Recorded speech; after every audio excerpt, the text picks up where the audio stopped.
Saudações, espectadores do Politiquim, começamos mais um hoje e nessa semana muitos assuntos, entre eles, presidente Temer, a Câmara dos Deputados aprovou o parecer da CCJ que interrompe o processo no Supremo Tribunal Federal.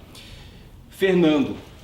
Bom, eu sempre brinco, né, com coisa séria, mas pelo cacuete que nós jornalistas temos, né, num episódio como esse, e que já se previa lá adiante, né, lá atrás, aliás, que provavelmente o presidente Temer teria maioria para interromper o processo. Mas eu digo, quando eu falei em brincar, é que muitas vezes no início da semana o jornalista bota: essa vai ser uma semana decisiva para o governo Temer, né, ou para o presidente Temer. E esse ano foi pródigo em semanas decisivas.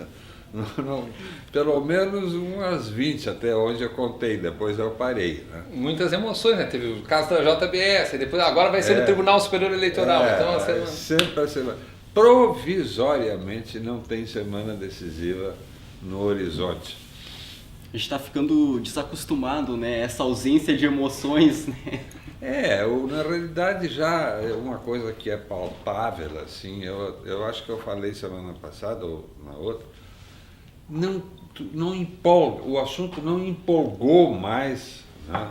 Tu entrava nas cafeterias com a televisão ligada, assim, o interesse, salvo na hora ali da votação e tal, mas isso na hora da votação, porque depois que se delineou já o resultado, sim, e até durante a tarde, assim, vamos dizer a grande verdade, o povo não está... Os próprios protestos, né, que foram organizados, algumas se não chegou a 1.000 pessoas em Brasília, por exemplo. Sim, e com militantes e sindicalistas. Nesse caso ali de Brasília até não foi tanto, assim, foi mais pessoas avulsas mesmo, não foi tanto assim. Mas de qualquer maneira não teve essa repercussão toda, talvez porque já se imaginasse, já tem os votos garantidos. Porque embora não tivesse ali digamos, o percentual, se fosse uma votação com base nas pesquisas de popularidade, seria bom, estraçalhante. Mas eu acho que mas no Congresso tem um apoio. Esse fastio, que vamos chamar assim, ele não é de ontem, né? Ele já vem se arrastando. Tem gente que não vê mais o noticiário da televisão, ou troca na hora que estão falando, porque basicamente se falava as mesmas coisas, com alguma pitada nova nesse sopão. Essa própria figura aí da 20ª semana decisiva, toda semana é decisiva. Mas o interessante foi o seguinte, essa semana teve grandes assuntos, mas claro, o principal era o presidente. Por exemplo, nessa quinta-feira foi oficializado o investimento da General Motors em Gravataí, vai investir 1,4 bilhão, fazer um novo modelo lá.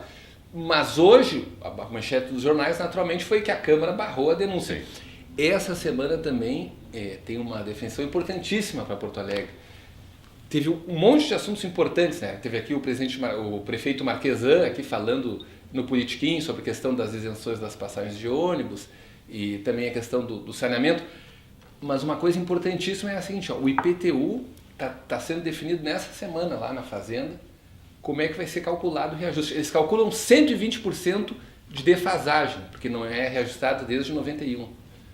Então, ou seja, pode duplicar o pagamento. Aí tem toda... Aí que a onça vai beber água, né? Aí tem todo um cálculo até que a gente explicou numa reportagem no caderno de contabilidade do Jornal do Comércio dessa semana, os fatores. A prefeitura vai lá e vê quanto é que vale o metro quadrado nessa rua. Não é no quarteirão, é cada quadra. Nesse bairro aqui a média é R$4.000 um metro quadrado. Aí vê o tipo de construção, a qualidade do material, o tamanho, o uso, se é residência, se é comércio, a atividade, se é um box, garagem. E aí se faz esse cálculo. Aí, vai dar um negócio lá na estratosfera. 120% de aumento ninguém aguenta. Aí vão aplicar moduladores, redutores, que estão chamando, para não ser tão grande a paulada. Vai aumentar 30% a 50% em 3 anos, vai ser diluído, mas vai ser um aumento significativo. No rol dos assuntos importantes que tiveram pouca ou quase nenhuma repercussão, está essa decisão do Supremo, né, avalizando o não pagamento da parcela da dívida pelo governo do estado do Rio Grande do Sul, que também é uma coisa Sim.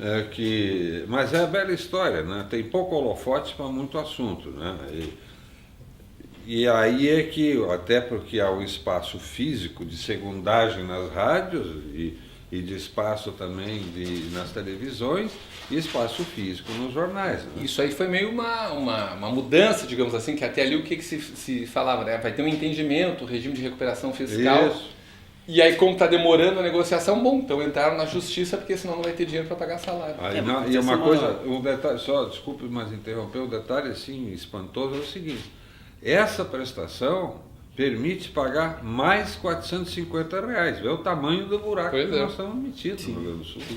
Esse é um dos pontos cruciais da renegociação do Rio Grande do Sul com a União, porque o governo do estado não quer abrir mão de duas coisas. Uma delas é não abrir mão das ações judiciais, né, como essa que deu origem à liminar, para ingressar no regime.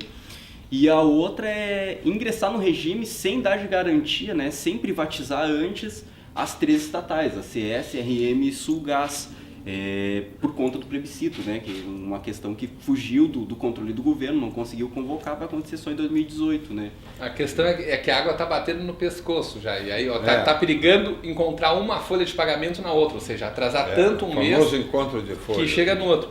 O Rio de Janeiro, que já está com a situação bem pior, inclusive já aconteceu isso de encontrar uma na outra, já tem vários meses em atraso, conseguiu liberar um ativo. A companhia de saneamento, a SEDAI, vai ser privatizado, vai ser entregue para bancos, depois possivelmente vão privatizar, e o Rio de Janeiro vai receber um socorro de 3,5 bilhões de reais, o que vai dar ali para colocar as contas em dia. O Rio Grande do Sul, sem um ativo, possivelmente vai ter que ver uma outra alternativa. Mas nós temos, olha como são as coisas, a economia está dando uma reagida na área, pelo menos na área industrial, no comércio ainda não é palpável isso, tem alguns indicadores aqui e acolá, mas a indústria, quando a indústria começa a reagir, que está sendo o caso, inclusive na venda de automóveis... Sim, né? 5 meses seguidos, acontecia há 4 anos. Isso demora um tempo até se transformar em renda, e o Brasil tem uma equação perversa, que por falta de educação financeira, o consumidor se endividou demais. Aquela loucura de pagar em 96 meses, aquilo ali é... Mas falando em carro, né, quem não tem carro pode optar pelo transporte coletivo, que também vai sofrer mudanças aqui em Porto Alegre, né? Parece que para melhor, né? Vamos ver. Uma série de isenções vão ser revistas. Até ontem, na quarta-feira, o prefeito Marquesan esteve aqui, nós questionamos, uma série de 60 a 64 anos vai ser cortado, estudante paga meia passagem só se comprovar que a família recebe até 3 salários mínimos. Mas a mais polêmica de todas é a seguinte: o fim da segunda passagem gratuita. E questionamos o prefeito Marquesan, ele falou que era um público pequeno, 4% de todo o público que usa, que os outros que usam segunda passagem seria paga pelo empregador. E inclusive insistimos nessa questão, não vai afetar exatamente a população que mais precisa.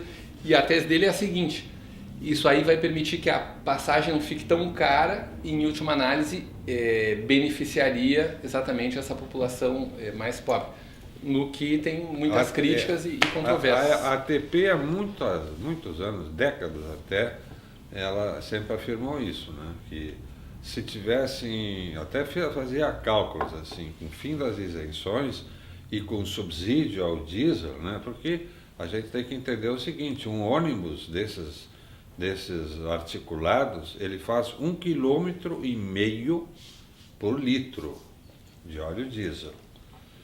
Então, é um componente muito pesado, 1,5 km. Sim. E meio no plano, porque cada Mas isso foi apresentado agora. Só para avisar, desculpa interromper, os encerramentos finais, estamos aí no gargalo do tempo. Minha última intervenção, então, que tem esses números, tem quantos centavos influencia cada corte de isenção. Agora, a gente também tem que lembrar o seguinte: depois dos protestos de 2013, as empresas receberam isenções de quase todos os impostos, que os governos foram pressionados, corta o ISS, o ônibus está isento. Então, isso é importante lembrar também. O problema são tributos federais, no caso. Mas Eu acho que, cortando isso aí alguma coisa, né? Porque todo mundo é de 64 anos, 65 anos para cima. Né? Porto Alegre aí se liberou demais, aí tu sabe, para depois voltar atrás dessas benesses é um parto. Né? Muito bem. Terminamos o Politiquim desta semana, aguardando aí as próximas semanas decisivas que virão.